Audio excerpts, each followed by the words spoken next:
اور ادھر رسول اللہ صلی اللہ علیہ وسلم نے فرمایا کہ میری امت اس کی اوسطاً جو عمر ہوگی وہ 60 سے 70 سال ہوگی، عام طور پہ یہی عمر ہوگی، اس سے کم بھی ہو سکتی ہے، بڑھ بھی سکتی ہے، لیکن رات ایسی دے دی ہے جو 80 سال سے بھی زیادہ کی عبادت والی ہے،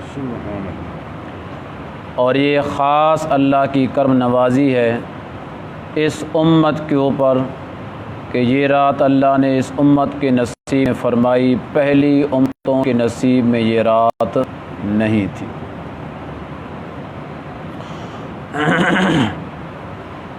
اب یہ جو رات ہے یہ ملتی کب ہے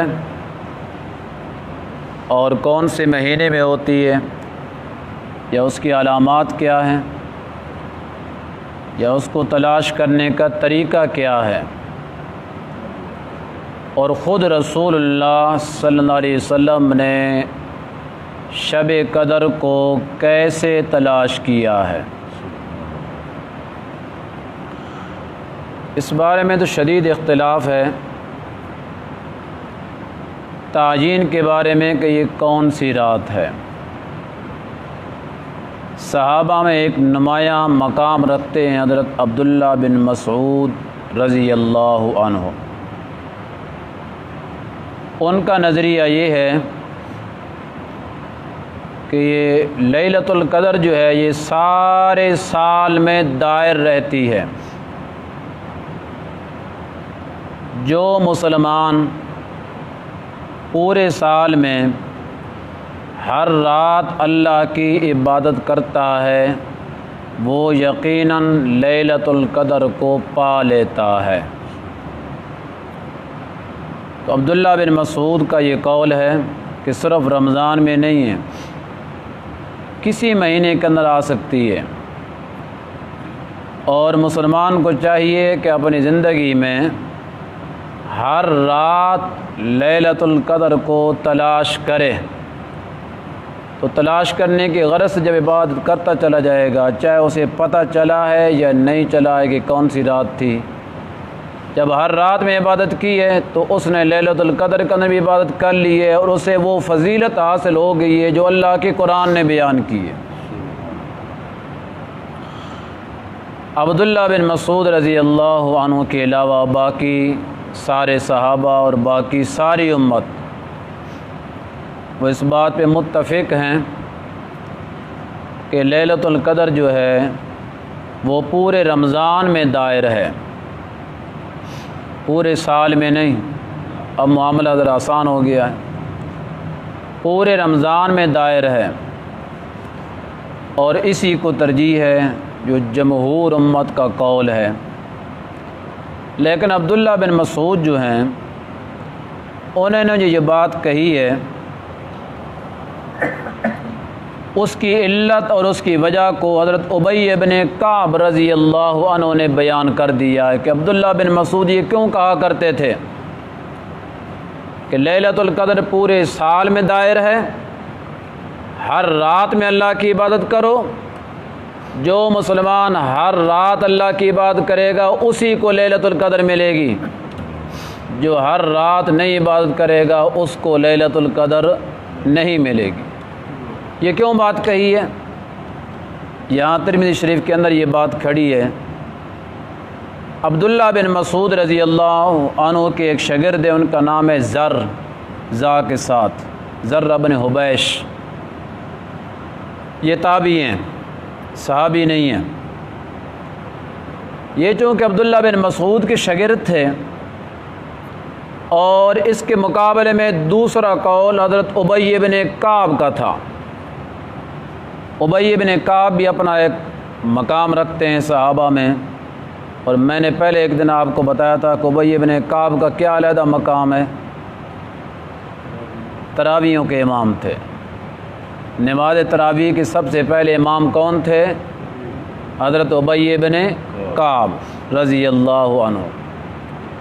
یہ بڑے جزم اور یقین کے ساتھ یہ بات کہا کرتے تھے کہ شب قدر جو ہے وہ یقیناً رمضان میں ہے اور آخری عشرے میں ہے، اور آخری عشرے میں طاق راتوں میں ہے، اور طاق راتوں میں 27 کی رات ہے۔ وہ یہ یقین سے کہا کرتے تھے، اور ایک صحابی کہتا ہے کہ میں یقین سے یہ بات نہیں کہتا، سارے سال میں ہے۔ دوسرے یقین سے کہتے ہیں رمضان میں ہے، اور ہے بھی 27 رمضان۔ اب آپ نے اسی پہ بھروسہ نہیں کر لینا ہے۔ یہ جو بیان لیلۃ القدر کا یہ 3-4 دن چلے گا، جب اخیر پہ میں پہنچوں گا وہاں پہ اس کا خلاصہ ہوگا، ابھی سنتے آئیں۔ تو حضرت ذر بن حبیش نے پوچھا ابی بن کعب سے کہ میرا استاد تو کہتا ہے کہ سارے سال میں رہتی ہے، وہ بھی رسول اللہ کے شاگرد ہیں، اور آپ کہتے ہیں کہ رمضان میں 27 رمضان ہے، اور آپ بھی رسول اللہ صلی اللہ علیہ وسلم کے شاگرد ہیں، تو پھر یہ بات ان کی ٹھیک ہے یا آپ کی ٹھیک ہے؟ تو ابی بن کعب نے جیسے لفظ ان کے ذکر ہیں، میں نے کہا، ذر کہتے ہیں میں نے کہا ابی بن کعب کو انا علمت ابا المنذر، یہ ان کی کنیت ہے، آپ کو کیسے پتہ چل گیا ابو المنذر کہ انہا لیلۃ 27 کہ وہ رات جو لیلۃ القدر ہے وہ 27 کی رات ہے؟ تو ابی بن کعب کو جو کہ اپنی بات پہ یقین تھا وہ کہتے ہیں بلا، کیوں نہیں، اخبرنا رسول اللہ صلی اللہ علیہ وسلم، ہم کو رسول اللہ صلی اللہ علیہ وسلم نے بتلایا، انہا لیلۃ صبیحتہا تطلع الشمس لیس لہا شعاع، اس کی ایک نشانی اللہ کے پیغمبر نے ہمیں بتلائی ہے کہ وہ جو رات ہوگی لیلۃ القدر کی، اس کی صبح کو سورج طلوع ہوگا، اس کی شعائیں نہیں ہوں گی۔ بات سمجھ آ رہی ہے؟ جس لیلۃ القدر میں، جس رات کو لیلۃ القدر ہوگی، اس رات کو جو صبح سورج چلے گا، طلوع ہوگا، اس سورج کی شعائیں نہیں ہوں گی۔ تو پھر کیا کیا آپ نے؟ کہتے ہیں فعددنا، پھر میں نے راتوں کو شمار کیا ہے۔ رمضان جو چڑھا ہے نا، پہلی بھی، دوسری بھی، تیسری بھی، ہر رات خیال کرتا رہا اور ہر صبح کو خیال کرتا رہا، رات کون سی ہے، صبح کون سی ہے، میں نے ساری راتوں کو گنا ہے، شمار کیا ہے، وحفظنا، اور میں نے ساری راتوں کو محفوظ کیا ہے، اور ان گننے سے مجھے پتہ چلا ہے کہ 27 جب شب تھی، اس کے بعد جب سورج طلوع ہوا تو اس سورج کی شعائیں موجود کوئی نہیں تھی، تو مجھے وہاں سے پتہ چلا ہے کہ لیلۃ القدر 27 کی رات ہے۔ اچھا، حضرت ذر بن حبیش نے کہا چلو نشانی تو خیر ہے، اگر رسول اللہ صلی اللہ علیہ وسلم نے بیان کی تو پھر ٹھیک ہے، لیکن مجھے یہ بتا کہ ابن مسعود کو نہیں پتہ چلا ہے، ساری زندگی اس کو شعائیں نظر نہیں آئی، اور آپ کو وہ شعائیں نظر آ گئی ہیں۔ تو ان کو پھر ایک غصہ آ گیا، اور غصے کے اندر جواب دیتے کہتے ہیں واللہ، مجھے اللہ کی قسم ہے، لقد علم ابن مسعود، ابن مسعود یقیناً جانتے ہیں، انہا فی رمضان، کہ وہ لیلۃ القدر رمضان میں ہے، وانہا لیلۃ 27، اور وہ رات 27 کی رات ہے۔ مجھے اللہ کی قسم ہے کہ ابن مسعود کو اس بات کا پتہ تھا، جب پتہ تھا تو ابن مسعود ان لوگوں کو بتلایا کیوں نہیں ہے، چھپایا کیوں ہے؟ کہتا چھپانے کی وجہ یہ ہے ولیکن کرہ ان یخبرکم فتتقلوا، لیکن ابن مسعود نے ناپسند سمجھا اس بات کو کہ امت کو بتلائیں، اگر امت کو بتلا دیتے تو امت بھروسہ کر کے بیٹھ جاتی کہ 27 کو عبادت کر لیں گے تو شب قدر مل جائے گی، باقی راتوں کو عبادت کرنے کی ضرورت ہی کوئی نہیں۔ ہونی وہ گل ہے کہ نہیں؟ اشتہار پہلے آ جائیں، شب قدر 27 کی رات کو بیان ہوگا۔ بھائی تمہیں کس نے بتایا کہ شب قدر صرف 27 کی رات ہے؟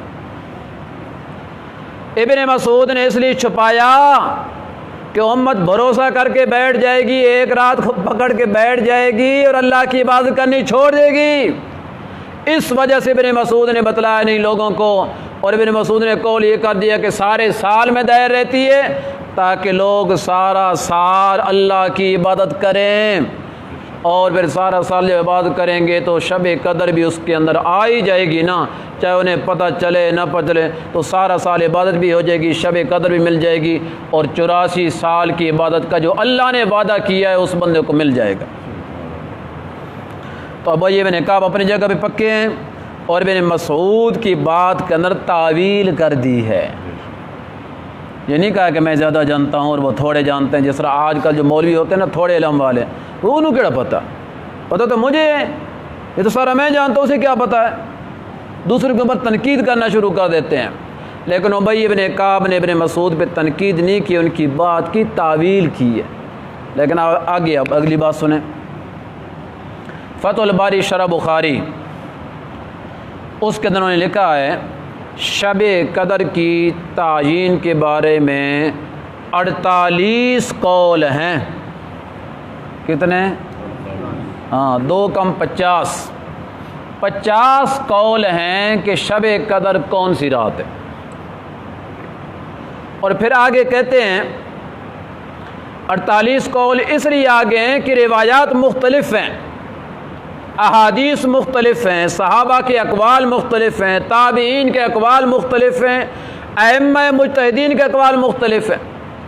جب ان قولوں میں اختلاف آیا اور روایات میں اختلاف آیا، صحابہ کے آثار میں اختلاف ہے، جس طرح یہ بھی اثر ہے ابی بن کعب کی بات، عبداللہ بن مسعود کی بات، صحابی کی بات کو اثر کہتے ہیں، نبی کی بات کو حدیث کہتے ہیں۔ تو اختلاف جب آ گیا ہے تو قول بڑھتے چلے گئے، 48 تک لے گئے۔ لیکن آگے کہتے ہیں حقیقت یہ سمجھے نا تو خود رسول اللہ صلی اللہ علیہ وسلم کو بھی شب قدر کی تعیین کا علم نہیں تھا، خود رسول اللہ صلی اللہ علیہ وسلم کو بھی شب قدر کی تعیین کا علم نہیں تھا۔ آگے حدیث پیش کی ہے کہ ایک وقت وہ آیا کہ نبی پاک صلی اللہ علیہ وسلم نے رمضان مبارک کے پہلے عشرے کے اندر بھی اعتکاف کیا ہے، اور آپ کے ساتھ کچھ صحابہ نے بھی اعتکاف کیا ہے، اور آپ نے فرمایا یہ میں اعتکاف اس لیے کر رہا ہوں تاکہ شب قدر کو میں حاصل کر لوں، مجھے شب قدر مل جائے، میں تلاش کرنا چاہتا ہوں۔ تو نبی پاک صلی اللہ علیہ وسلم ہر رات اللہ کی عبادت کی ہے، شب قدر جو رمضان کا پہلا عشرہ تھا اعتکاف بیٹھ کر ہر رات اللہ کی عبادت کی ہے، اور شب قدر کو تلاش کرنے کی کوشش کی ہے۔ جب 10 دن پورے ہو گئے تو آپ نے صحابہ کرام کے سامنے ایک تقریر کی ہے، اور تقریر کرتے فرمایا صحابہ سنو، میں نے شب قدر کی تلاش کے لیے رمضان کے پہلے عشرے میں اعتکاف کیا ہے لیکن مجھے نہیں ملی ہے۔ بات سمجھ رہے ہیں؟ مجھے نہیں ملی ہے، تو پھر آپ کو تعیین کا علم نہیں تھا نا؟ جو اگر تعیین کا علم ہوتا تلاش کرنے کی کیا ضرورت تھی؟ کوئی ضرورت نہیں تھی۔ آپ نے فرمایا اب مسئلہ یہ بن گیا کہ میں اگلا جو عشرہ ہے نا دوسرا وہ بھی اعتکاف کروں گا اور شب قدر کو تلاش کروں گا۔ آپ میں سے جو میرے ساتھ مزید بیٹھنا چاہتے ہیں بیٹھ سکتے ہیں، اگر کوئی جانا چاہتا ہے تو اسے اجازت ہے۔ کچھ صحابہ چلے گئے ہیں، کام کاج بھی ہوتے ہیں، اور کچھ نئے آ گئے ہیں، اور کچھ وہی پہلے بھی برقرار رہے ہیں، اور دوسرے عشرے کے اندر بھی آپ صلی اللہ علیہ وسلم نے اعتکاف کیا ہے اور شب قدر کو تلاش کیا ہے، لیکن عشرہ دوسرا بھی گزر گیا اور رسول اللہ صلی اللہ علیہ وسلم کو شب قدر ملی نہیں۔ جب دوسرا عشرہ پورا ہوا تو پھر آپ نے خطاب فرمایا ہے کہ یارو عشرہ دوسرا بھی گزر گیا ہے، شب قدر ابھی بھی مجھے ملی نہیں ہے۔ اس کی ایک بہت بڑی نشانی ہے، اب یہ نشانی سن لیں۔ آپ نے فرمایا کہ مجھے یہ علامت بتلائی گئی ہے کہ جس رات شب قدر ہوگی نا اس رات آپ صلی اللہ علیہ وسلم اپنا سجدہ جو ہے وہ کیچڑ کے اندر کریں گے، چکڑ دے اندر، اور وہ اب تک نشانی نہیں پوری ہوئی۔ وہ نشانی پوری ہو جائے گی تو مجھے یقین ہو جائے گا کہ یہ کیا ہے، شب قدر ہے۔ آپ نے فرمایا اب تیسرا عشرہ بھی میں اعتکاف بیٹھوں گا شب قدر کی تلاش میں۔ اس سے آپ یہ بات سمجھ لیں کہ اعتکاف کا مقصد ہی شب قدر کی تلاش ہے۔ اعتکاف کا مقصد کیا ہے؟ شب قدر کی تلاش خود رسول اللہ صلی اللہ علیہ وسلم تلاش کر رہے ہیں، صحابہ تلاش کر رہے ہیں۔ تو آپ صلی اللہ علیہ وسلم نے تیسرا عشرہ بھی اعتکاف فرمایا ہے شب قدر کی تلاش میں۔ پھر جو 21 شب آئی اس کو رات کو بارش ہوئی ہے، مسجد نبی اس زمانے میں کچی تھی، چھپر نما تھی اور وہ ٹپکنے لگی ہے، اوپر سے پانی جو چھت کے اندر سے چونے لگا ہے۔ تو آپ صلی اللہ علیہ وسلم چونکہ اس وقت لائٹ کا انتظام نہیں تھا اور صفوں کا انتظام ہی کوئی نہیں تھا، نیچے کو کنکری تھوڑی بہت بچھی ہوئی تھی، لائٹ ویسی کوئی نہیں تھی۔ صبح کی نماز آپ صلی اللہ علیہ وسلم نے جب پڑھائی تو آپ صلی اللہ علیہ وسلم نے جب سجدہ کیا تو آپ کی پیشانی سیدھی کیچڑ کے اندر چلی گئی اور وہ کیچڑ کا نشان آپ کی پیشانی پہ لگ گیا۔ جب آپ نماز پڑھ کر پیچھے مڑے تو جو ایک دن پہلے آپ نے خطاب کیا تھا نا کہ شب قدر کی علامت یہ بتلائی گئی ہے کہ میرے پیشانی پہ کیچڑ لگ جائے گا تو وہ شب قدر ہوگی، تو صحابہ نے دیکھ لیا کہ آپ صلی اللہ علیہ وسلم کی پیشانی پہ شب قدر جو پیشانی پہ کیچڑ لگ گیا اور شب قدر کی نشانی نظر آ گئی ہے۔ تو اس حدیث سے یہ معلوم ہو گیا ہے کہ نبی پاک صلی اللہ علیہ وسلم کو اس رمضان میں شب قدر ملی ہے 21 رمضان کو۔ کون سی؟ تو جڑے 27 تے بھروسہ کر کے بیٹھ جاویں ابی ابن کعب کے قول کے مطابق، تو پھر نبی علیہ السلام کی تو وہ نہیں ملی ہے، آپ کو 21 کو مل رہی ہے اور ابی ابن کعب کا قول کیا ہے 27 کا۔ اس لیے میں نے کہا کہ پہلے بھروسہ نہیں کر لینا ہے، اب یہ بیان جب تک ختم نہیں ہوگا اس وقت تک آپ بات سنتے چلے آنا، اخیر میں جا کر نتیجہ نکلے گا۔ لیکن یہ بات سنیں، مسلم شریف میں یہ بات ہے، یہ حدیث مسلم میں ہے، نقل کی ہے فتح الباری میں علامہ ابن حجر عسقلانی رحمۃ اللہ علیہ نے۔ وہ کہتے ہیں کہ یہ جو علامت ہے نا کہ شب قدر کی رات کو میں کیچڑ میں سجدہ کروں گا، یہ علامت صرف اس رمضان کے اندر اس شب قدر کی تھی جس میں آپ نے 3 اعتکاف کیے تھے۔ یہ ہر رمضان کی اور ہر شب قدر کی علامت نہیں تھی۔ اور اسی ملتی جلتی ایک روایت بخاری کے اندر بھی ہے کہ نبی پاک صلی اللہ علیہ وسلم ایک دن اپنے گھر سے باہر تشریف لائے اور راستے میں 2 آدمی جھگڑا کر رہے تھے، آپ ان کی صلح صفائی میں لگ گئے اور بتانے کے لیے صحابہ کو یہ آ رہے تھے کہ شب قدر فلاں ہے، اور اس جھگڑے کے اندر جو معاملہ الجھا ہے تو آپ صلی اللہ علیہ وسلم کے ذہن سے وہ تعین نکل گئی ہے، بلکہ اللہ نے نکال دی ہے، اللہ نے نکال دی ہے۔ آپ صلی اللہ علیہ وسلم نے بعد میں یہ بات بتلائی، یارو میں تو آپ کو بتلانے کے لیے آیا تھا، راستے میں یوں کر کے جھگڑا ہو گیا ہے، اور اس جھگڑے کو مٹاتے مٹاتے میرے ذہن سے ظہور کر گئی وہ بات کہ کون سی تعین تھی، اب مجھے بھی خبر نہیں کہ لیلۃ القدر کون سی رات ہے۔ یہ جو تعین آپ کو بتلائی گئی تھی کہ جاؤ صحابہ کو بتاؤ فلاں رات ہے، یہ جو تعین تھی یہ تعین بھی صرف اسی رمضان کی تھی جس رمضان میں وہ جھگڑا ہوا تھا۔ بخاری میں لکھا ہوا ہے جس رمضان میں جھگڑا ہوا تھا اسی کی، اور وہ بھی جھگڑے کی نحوست۔ فقہاء نے یہ بات لکھی ہے، محدثین نے یہ بات لکھی ہے، جھگڑا بھی ایک نحوست ہوتی ہے، اس جھگڑے کی نحوست کی وجہ سے اس تعین کو اللہ نے اٹھا لیا۔ اگر وہ تعین صحابہ کو اس رمضان میں پتہ چل جاتی تو پھر نور علی نور تھا، وہ تو یقیناً شب قدر کو اس رات کو پا لیتے۔ لہذا یہ بات ثابت ہوگی رسول اللہ صلی اللہ علیہ وسلم کے دونوں واقعات سے کہ اصل الاصول رسول اللہ صلی اللہ علیہ وسلم کو خود کی بھی شب قدر کا علم نہیں تھا، آپ بھی تلاش کرتے تھے، تلاش میں ملتی، اور یہی تلاش کرنے کا حکم رسول اللہ صلی اللہ علیہ وسلم نے اپنی امت کو دیا ہے کہ آپ بھی تلاش کریں۔ تو اگر مجھے تلاش کرنے سے مل گئی ہے تو آپ کو بھی انشاءاللہ تلاش کرنے سے ملے گی۔ مزید بات انشاءاللہ کل ہوگی۔ الحمدللہ رب